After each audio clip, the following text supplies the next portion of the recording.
Welcome to the Rim Break Rodeo. We hope this video helps.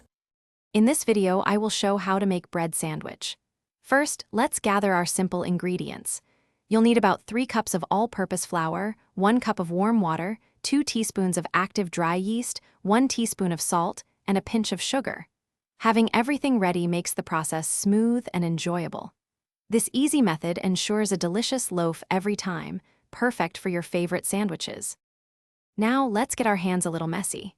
In a large bowl, combine the warm water, yeast, and sugar, letting it sit for about 5 minutes until foamy. This confirms your yeast is active. Then, gradually add the flour and salt, mixing until a shaggy dough forms.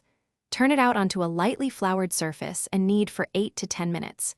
You'll feel it transform into a smooth, pliable ball, ready for its first rise. After kneading, it's time for the dough to rest and grow.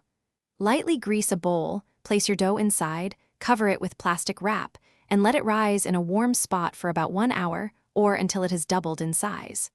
Once risen, gently punch down the dough to release the air. Then, shape it into a neat rectangular loaf, ready for its final home in a 9 by 5 inch greased loaf pan.